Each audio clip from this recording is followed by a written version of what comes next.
What's up, you guys? Sean Ross Sapp, managing editor of Fightful.com, FightfulWrestling.com.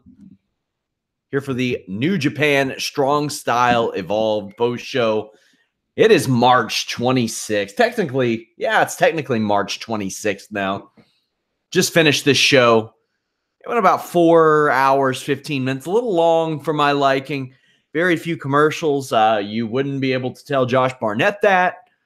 I think it might actually still be on the air. People are filing they're filing out of the building or they're running a replay right now. But either way, the show was capped off by an unbelievable main event. Awesome main event.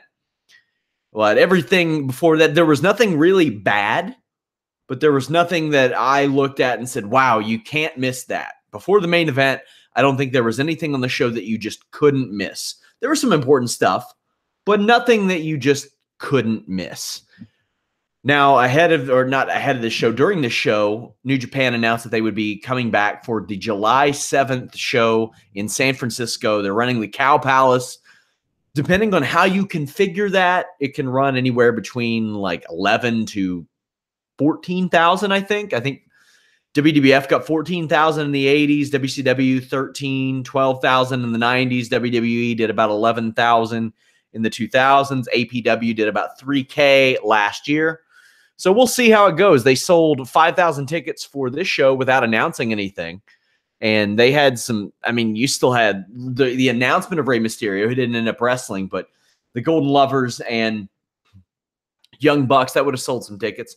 I was surprised no Chris Jericho tonight, considering that he had the gap in his schedule for this. I thought if you would have asked me at Wrestle Kingdom if I thought that Jericho would be at this show, I would have said, or at least that week, I would have said with 90% certainty that he would. Because, he did the Naito thing, and he had the gap in his schedule. So I was very surprised at that, but ultimately it was what it was. Decent show, main event, unbelievable. Let's go ahead and talk about it. I do have the Fightful alternate commentary for WrestleMania 2000, the Hardcore Battle Royal with Anna Bauer.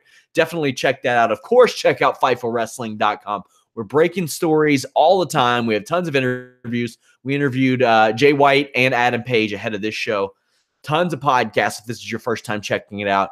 And very soon, we will roll out the Fightful Premium service.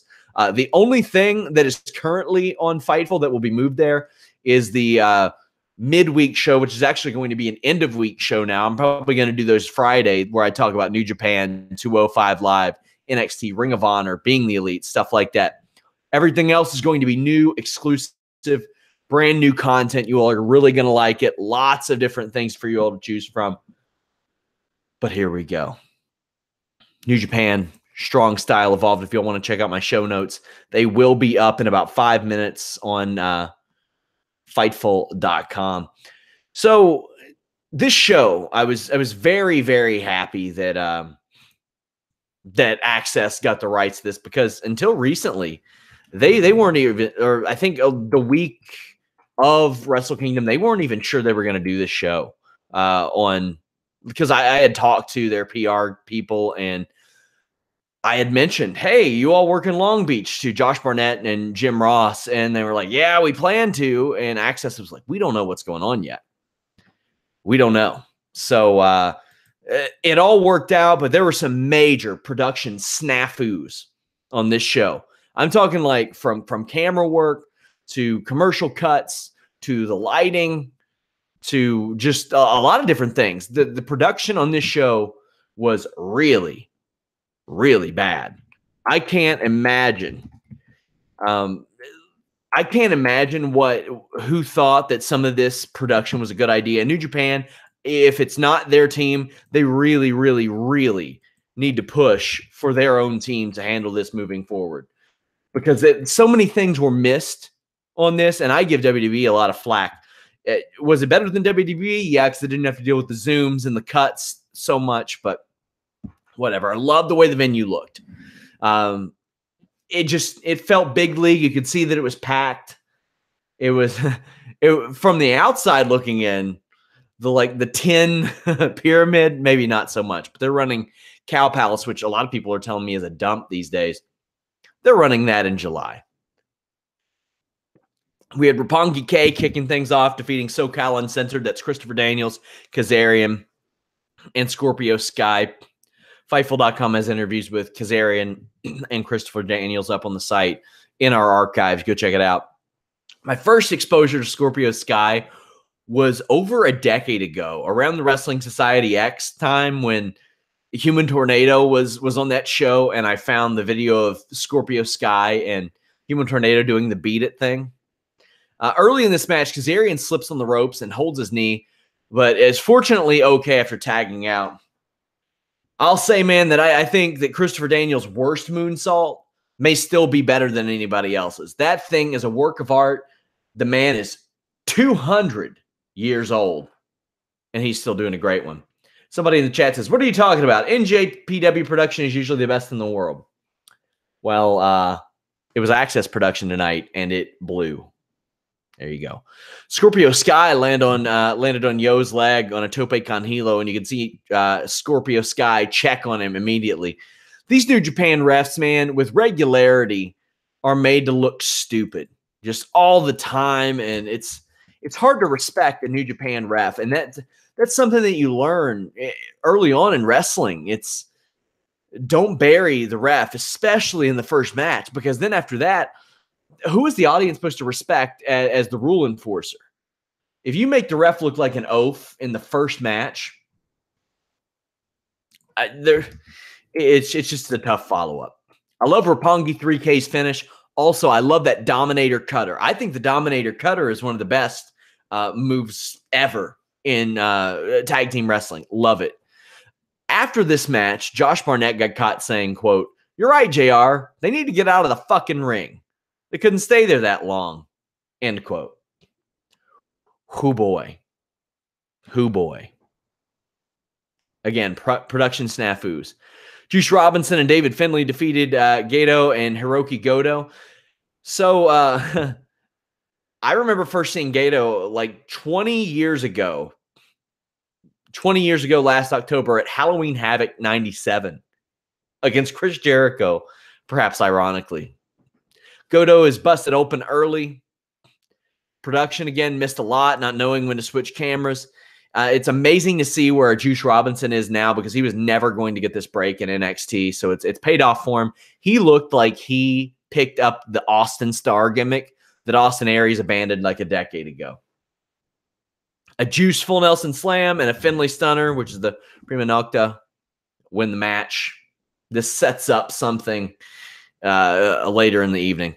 Killer Elite Squad against Chucky T and Toru Yano. Chucky T fresh off of his PWG title loss. Does anybody else remember when Archer was like hugely over in the Impact Zone? I hadn't heard this story before, as well before I got into covering pro wrestling. But David Bixenspan of Fightful and Deadspin told me that's because he would go out and drink with the people at the Impact Zone afterwards. Davey Boy Jr. applied a great high-angle Boston Crab after Archer walked the ropes and did old school and then tagged Smith. Love that spot. Chucky T really got the ass-kicking of a lifetime, and Yano was too scared to participate, but he was very over with the crowd, he being Yano. Had the Billy Robinson double-arm suplex, got to pour one out for Coach Billy Robinson. Big, bright-ass shining light into the camera over and over again. That's not optimal. That's very mid-2000, early 2000 indies. Thank you to Chrysler Blues for the donation on the Super Chat. Much appreciated. You know, Yano isn't really my style, but you got to break up a lot of what New Japan has because a lot of New Japan could be redundant to some because you've either got really high-flying or you probably got hard-hitting action. You're not going to have a ton of different kinds of matches in New Japan, and Yano kind of provides that. Like, I didn't like Santino Marella back in the day as a comedy character, and I'm not a big Toru Yano guy, but I can see why a lot of people are. When Yano gets tagged in, he avoids Archer's offense, which ends when Archer softly knocks Yano out of the ropes. It didn't look very good. Chucky T's Tope Con Hilo did, though. Chucky hit a sick pile driver on Archer. I'm glad this was broken up instead of kicked out of because I just hate to see a pile driver kicked out of. It's a bugaboo. Archer lazily pins Chucky, and Chucky turns it into a crucifix pin. Love that. Sean Waltman brought up that he loved that spot, and he did it with Ted DiBiase back in the WWF days. Killer bomb on Chucky, and that is it. Killer Elite Squad win. Above average.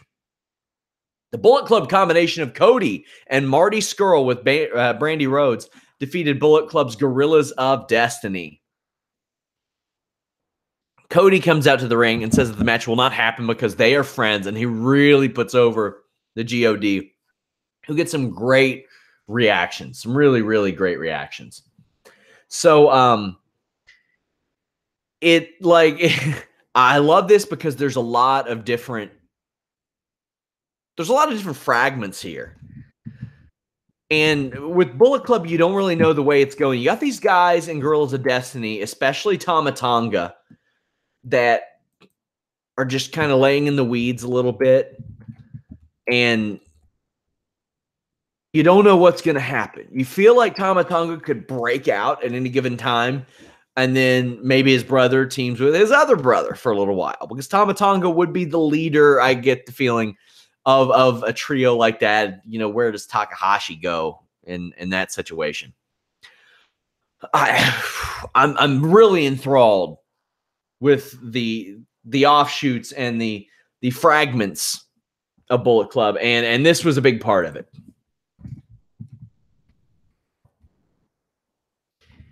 So Cody rolls across the ring and gets caught by a Tama Tonga splash in the corner, and I thought that was a really cool spot. After Gorillas of Destiny had kind of turned on Cody, and Scurll celebrated it. Scurll saw Cody get knocked outside, and I guess he's so used to seeing Bullet Club OGs whipping ass that he forgot that he wasn't Tongan, according to Josh Barnett. Cody hit a delayed elevated front suplex I thought looked really good until the drop, at least. Scurll is super over and teased the chicken wing, but Cody tags himself in. It's important to remember, Scurll, even when Omega got attacked, he didn't really want part of it. And when he was booked in a match against the Golden Lovers, he said, I didn't sign off on this. I didn't agree to this, on Twitter. Cody, when he tags himself in, tries to crossroad Tama Tonga, but Tama Tonga gives him one himself. I'll never get behind Tongaloa, no selling strikes and doing the thing where he gets all amped up and stuff. To me, I don't know. There's just something about that takes me out of it a little bit. For him particularly, I don't know what it is. But it does. It just, It's, maybe it's because I still see him as Camacho. But I don't at this point. I see him as trying to establish himself, even though he's a 3-time tag champion. I don't know. It's a fuzzy area for me. His strength in superplexing Scurll was impressive because it didn't look like Scurll was ready. And he's like, no, you're ready. He goes with it. Cody emulates Omega while Brandy pounds on the mat, but Lois spears the hell out of him. Cody gets a crossroads on him for the win, though. God leave dejected. I expected a too sweet here. I thought that maybe they would just kind of, too sweet, show respect, but Bullet Club is not fine.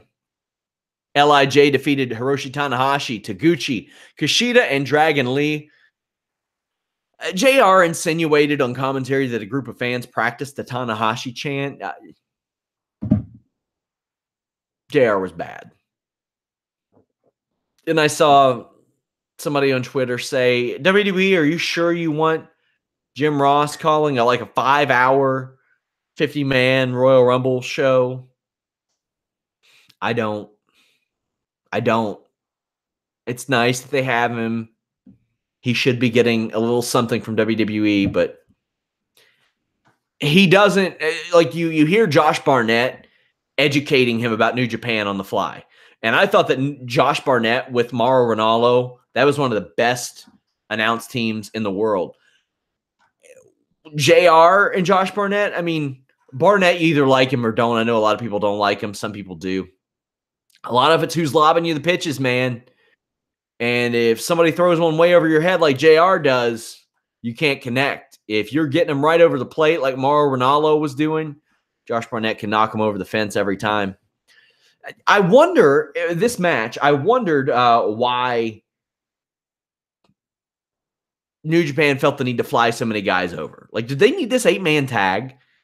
Did they need like 10 tag matches? Not 10, but a lot of tag matches. You could have went with some one-on-one matches here, but I know that they like to save those and make it seem special. But to me, this is a special show. It is a special. They sold 5,000 tickets for a show that is in a developing territory. Now, outside of the main event, I didn't think that this show was a ringing endorsement for people in July to buy tickets. That's just me. Now, the main event, that shows you they do want something special on that main event. But everything below that, This is a New Japan Pro Wrestling 8-man tag match, but it features a lot of really talented guys. It's harmless. At one point, there was an ankle lock, hoverboard lock, and Texas Clover Leaf on, all in the ring.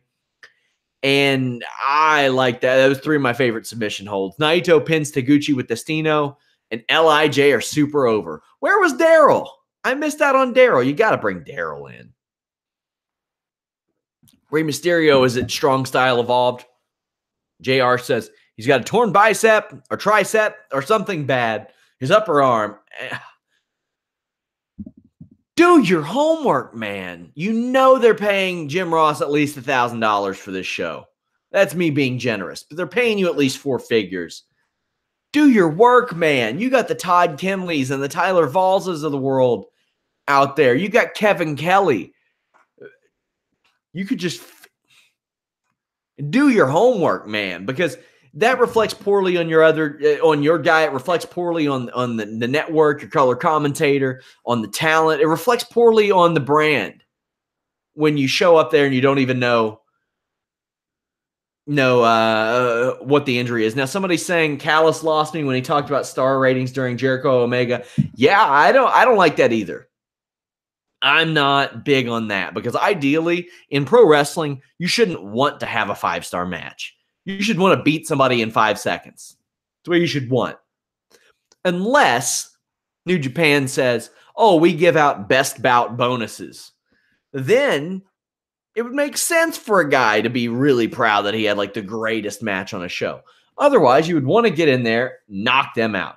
Yeah, as Dang MQ says, Ian Riccaboni. Yeah, if Ian Riccaboni could lay off some of the references like the 90s and 80s references for a show like this, I think that he's great, and I think Colt Cabana is great too. Mysterio says he's going to come back and wrestle in New Japan as soon as he's able. Quote, I promise you, I give you my word because it's on my bucket list. I will come back as soon as I'm ready, and I'll step in this ring, and I will wrestle for New Japan, end quote. An Ospreay corner drop kick missed again. He defeated Jushin Thunder Liger. Liger's still here doing it, man. He and Pillman were the first time I saw cruiserweight wrestling. And now we're at the point where Pillman has been gone for 20 years. His son might wrestle Liger one day. That's something to watch out for. Liger hits an avalanche brainbuster, then connects with a Shote palm strike that I thought was the best sell of the year so far. A lot of people aren't going to like it because it's Will Ospreay. Some people just won't like anything that he does. But Ospreay takes it and does the forward-moving backflip, a shooting star essentially out of it. But I thought it was great. I thought it was awesome. Ospreay had hurt his leg at some point and did a handspring kick, which initially I was like, why did he do that? That's because he didn't want to run the ropes, so he used his hands instead. I like that. The crowd, the camera cut to a Mysterio just face shot during a pin attempt. What are you doing, mate? Stop it. A Liger bomb and an Os cutter win it for Ospreay. Afterwards, Ospreay challenges Rey Mysterio. Marty Scurll comes in and attacks. Rey tries to help, but Scurll unmasks him. So there you have a little setup there for July. Hopefully, if Mysterio's bicep is ready, who knows? You got April, May, June. You got a little over 3 months. Who knows if it will be or not? But you might also have Scurll versus one of these guys or Ospreay versus Mysterio. If I'm New Japan, I do run Mysterio back and try to get him on this American show. Guys, visit our sponsor over at livingsharp.com. You can get a gift idea for any occasion. I'm talking like some interesting gift ideas. Maybe you're thinking of something for Valentine's Day, a birthday, an anniversary, Christmas, but you don't know what to get. You know, they always say, what do you get the person that has everything? you can find something over at livingsharp.com. And not only that, you can find something in your price range at livingsharp.com. Check them out. Great supporter of the show. Also a supporter of our post-Raw, post-SmackDown show, The Listing, your boy. Lots of cool stuff over there. Suzuki-gun, Zack Sabre Jr. and Minoru Suzuki defeated the Chaos combination of, I have it listed as Satoshi Ishii in my notes. Too much MMA. That is Tomohiro Ishii, but and Kazuchika Okada. I like this. I would like it more if Zack Sabre Jr. didn't do his nonchalant kicks in every match. There's something about his striking. Now, I know he's mainly a grappling-based wrestler, but he'll like go limp-armed and just abandon all defense when he's throwing strikes and stuff. And I think for a guy who is kind of portrayed as having a shoot background, he maybe keep those hands up a little bit, buddy. Maybe get those hands up a little bit. Great reaction when Ishii and Suzuki get tagged in. We get a nice preview of next week's Okada versus Zack Sabre Jr. Match for Sakura Genesis. I think we have live coverage of that next weekend in the wee hours of Sunday morning. But Ishii gets put into a Fujiwara armbar bow and arrow combo, and ouch, that looks like it hurts, man. That looks sick. By the way, guys, I'll answer questions at the end of this. It's hard for me to keep up with my notes and questions on the side, so you all can start sending them in when we start talking about the main event. Sabre counters a reverse neck breaker into an inverted triangle. Very cool. Like, part of me, like, I wish they would have saved that for next week, but am I going to complain about them throwing it in this tag match? Nah. Okada gets Ishii with the reverse neck breaker. Another one of my favorite moves. Ishii and Suzuki trade. Then Suzuki applies a front choke, and Ishii hits a hell of a suplex to counter it. Simple grappling, and it looks good. That's a good counter, like even a shoot counter, because if you get thrown in that front choke, but it's not necessarily applied well, you take your arm that's nearest the neck and you throw it over.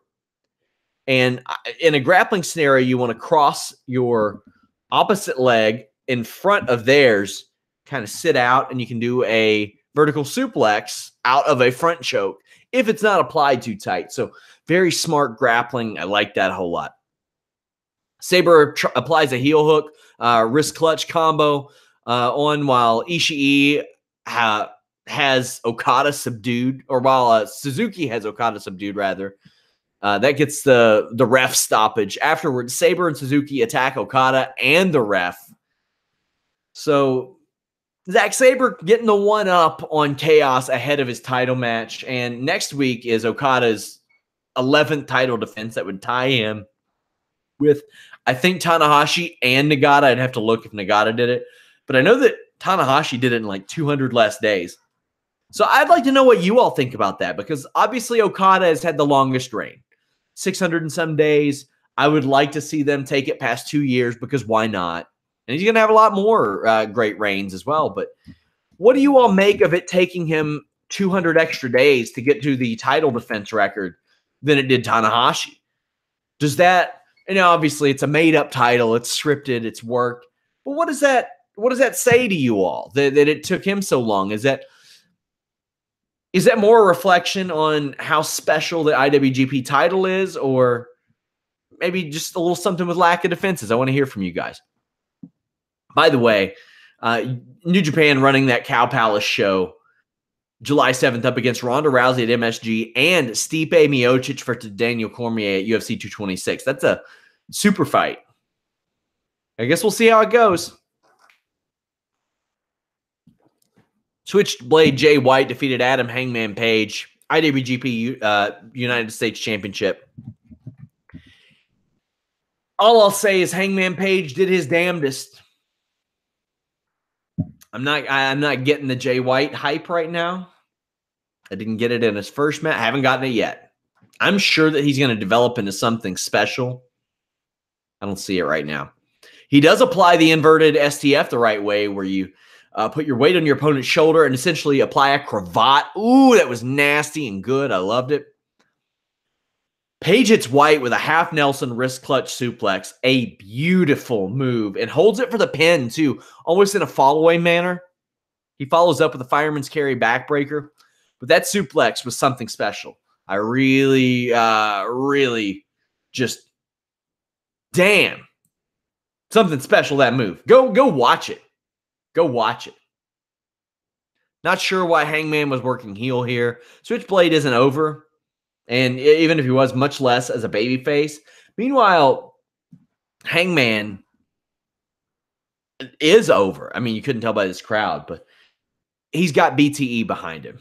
I don't know. Crickets from this crowd during this match. White hits a flatliner to a running Page and a German suplex. And then White suplexes Page on the apron. No pin attempt back in the ring. Avalanche neck breaker from Adam Page. That is a Shane Helms special. A pile driver from Page gets 2. This is move after move after move. Not a lot of psychology in this. You can get away with that in the tag team matches and the 6-man tag matches because you have so many people there. It's hard to play psychology at times, and you can use that as an excuse for people not selling. But this is move after move and maybe a little too much selling in between. I don't know. I still don't get the shooting star shoulder breaker that Adam Page does, because when you do that, it slows your momentum. Is it a pretty move? Yes. Does it get a crowd reaction? Yes. But it makes less sense than just doing a regular one. Whatever. That Orihara moonsault was nice, though. Boy, it was very obvious that JR was not familiar with Page, who almost got himself killed with a half Nelson suplex. And it seemed like Jay White had to deadlift Page for the Kiwi Crusher. And it also seemed like Page got dropped on his head there, too. But whose fault would that be? I don't know, because it looked like Page was not loopy. Whether he was or not, I don't know. Page goes for a rite of passage, but White reverses it into the switchblade for the win. That was a good finish. Good finish. Finley comes out and attacks Switchblade, challenges White for the U.S. title at Korakuen Hall. They Finley and Switchblade, like, okay. Finley is his match with Jay White was fine. I've seen the one I saw, I think in February, maybe. Hard for me to get behind him, but we still don't have a United States born United States champion yet. Maybe that will be a build sometime for them to finally win it on American soil. We'll see. Page tried really hard. He worked his ass off, and he had the crowd going by the end of it. Sagar in our chat says, Finley looks like a starving Cassius Ohno. Yeah, he does a little bit. He does. Not bad on the mic, though. I'll give him that. Man, if his dad had that on the mic, he would have gotten a lot further than he did, and he got pretty far. This main event hose me down. I feel like just dumping this out on myself. I rate matches after Raw, SmackDown, pay-per-views. I got my ratings up right now for the New Japan show. I started at 5, and my matches slide up or down a scale.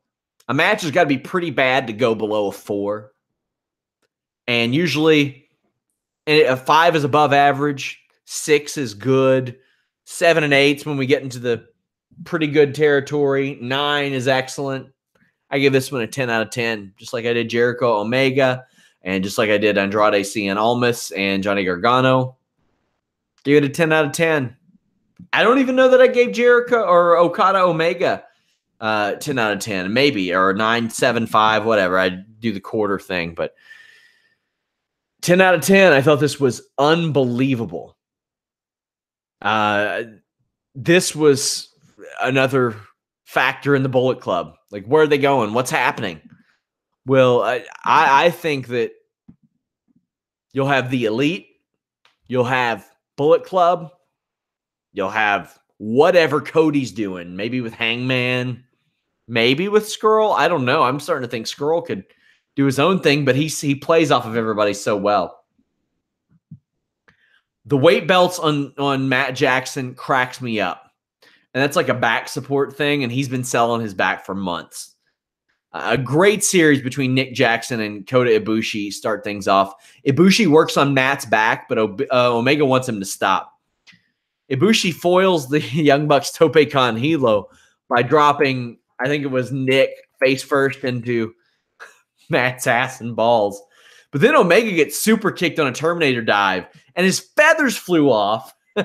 And Barnett screams, he got super kicked so hard his goddamn feathers flew off. Now, a lot of people were like, wow, they're cursing on Access. They've been able to curse. There are no restrictions or limits. Carl Anderson was dropping the F-bombs 2 episodes in. Nick Jackson has turned into one of the best strikers around in wrestling, period. He's so accurate. He's so crisp, but he's so acrobatic as well. He's smooth. He very rarely messes up. He's very, very fast with his strikes too. And to be able to see that in like as quickly as he's doing it, and not be able to not hurt anybody. Holy crap. Holy crap, man. He just put on over and over and over again in this match. Can't say enough. This is one like sensible but impressive spot after the other. Like I said, you don't have to have a lot of selling in this match, like focused selling, where the camera's like, okay, this guy is selling. One thing I didn't like was Omega maybe acting a little too much, playing the divisive thing. You could have went for one at the beginning and one at the end, none in the middle. In the middle, you're the heat of the battle. You just go with it. That's what I would have preferred. There was a moonsault that caused Omega and Ibushi to crack heads, and Omega actually had a swollen eye. You got to hope it's not a broken orbital because it swelled up immediately. Maybe like a broken cheekbone, or maybe it just puffed up his eye. But you have that, and you worry initially because they conked heads. And I know that Omega was icing it right after the match. Matt Jackson's back is a major part of this match. Omega's back suplexes him onto the apron. Back inside the ring, Nick Jackson striking on display again. A Frankensteiner from Omega is taken by Nick. He rolls through and then hops up and backstabs Ibushi, who's hung on the ropes. Really cool. Then the Bucks land an assisted Destino. There's just a great-looking double-team superplex from the Golden Lovers. Like one slip of the foot from Ibushi, and that would have went nasty. Omega gets suplexed onto the apron hard. They were dropping each other on their heads a lot. A lot. The V-trigger and the last ride on... Actually, I skipped ahead a little bit. Nick puts Omega on a table outside the ring, but Ibushi is in the ring. So Matt is on the top rope, and he's like, should I jump on Omega? Should I jump on Ibushi? Nick's like, no, jump on Omega. But he wants to jump on Ibushi. He takes too long, doesn't get to jump on either one of them. Omega threatens a one-winged angel through the table. He's on the apron, and Matt is on his shoulders. And the table is wedged between the rail and the ring. Ibushi hops up onto the top rope, grabs Matt around the waist, off of Kenny's shoulders, German suplexes him into the ring. One of the damnedest things I have ever seen in my life. A V-trigger and a last ride on Matt gets 2. Then Nick breaks up the count after another V-trigger, glad that was a breakup instead of a kick out. Matt fires up, applies a Scorpion Deathlock on Ibushi, while Nick hits a face buster on him. Then Nick tornadoes DDTs, Omega outside, great looking spot. Yeah, I saw some people that were like, oh, why would it bother him so much to have somebody in a submission hold?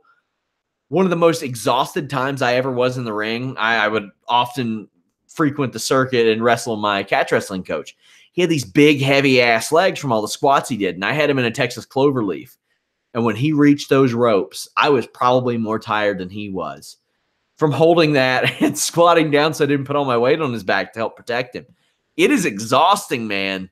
And him trying to balance the legs of Ibushi with that Scorpion Deathlock while staying down in that squat, I'm sure it legitimately wore him out. Not just to mention he's been selling it back for 3 months now. His back has been a nonstop story. Months and months and months.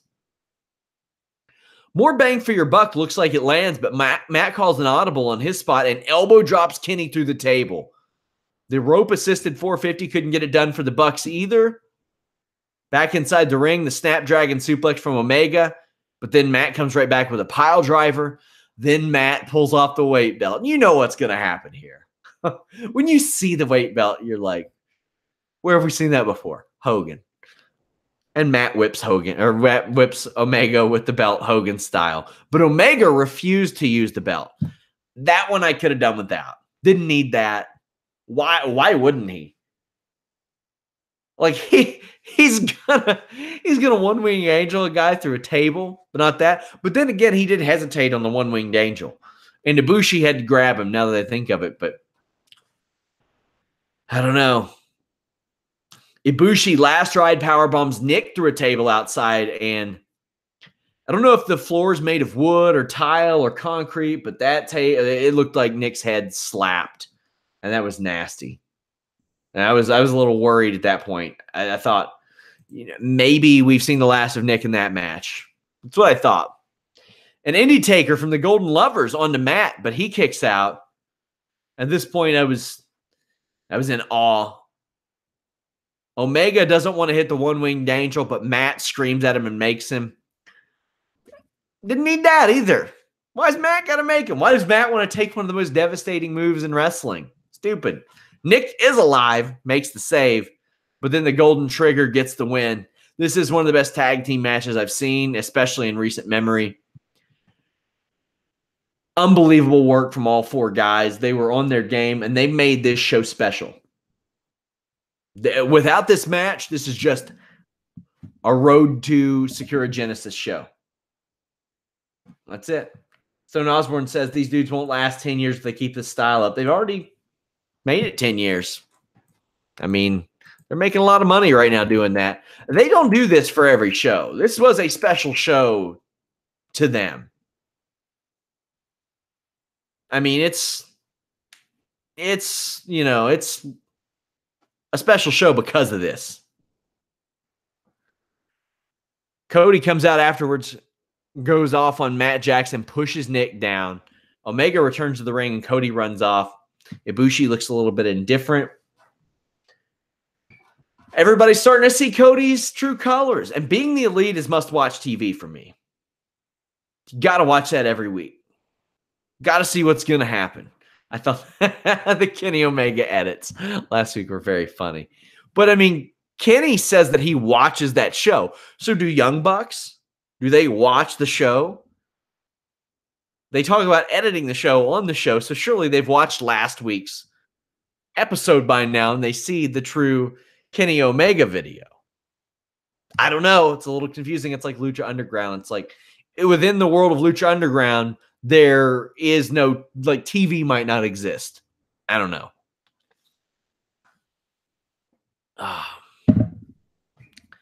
Pretty awesome main event here. Decent New Japan show.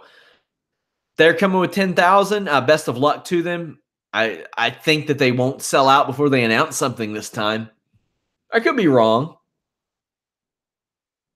But as Stone Osborne says, man, I don't know. They take a lot of hits to the head and neck. Yeah, okay, so I've mentioned this before. I wrestle here and there. Mainly, I'll work like charity shows if somebody has a coat drive or doing something for autism awareness or cancer awareness, especially in the local area. I'll get asked to wrestle a show. And almost always I'll say, yeah, book me against my catch wrestling coach. We'll run a match. And there are a lot of matches I see, and I'm like, God, I can't wait till I wrestle next. I can't wait to get back in there. I love this match, but this was not one of them. Your boy's got neck problems, and I see that. And I'm thinking, oh my God. I'd be moving around like this for weeks after that. There were so many spots where I was looking at it and I was like, oh my God. Because I think about how it would affect me. I would break my neck. And I came pretty close once before, so Mother of God, man. Mother of God. Make sure you all leave us a thumbs up. Like, subscribe if you all don't mind. Like I said, we have that premium service coming very soon.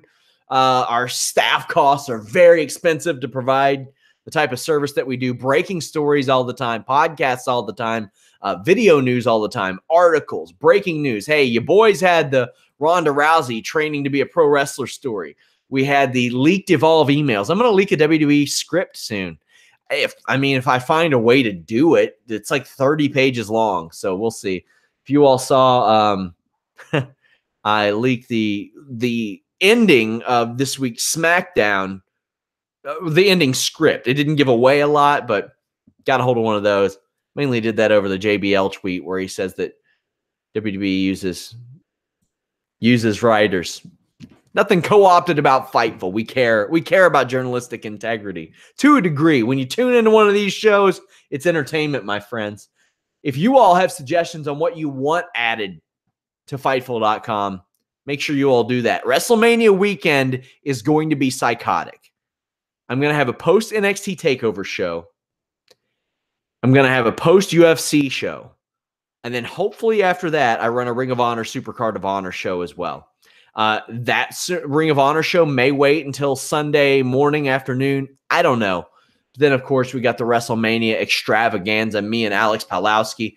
Maybe this is your first time tuning in, but if you want to check out our post-Raw and post-SmackDown shows, I have like myself and I have actors, businessmen, comedians on the show to break down wrestling from that perspective.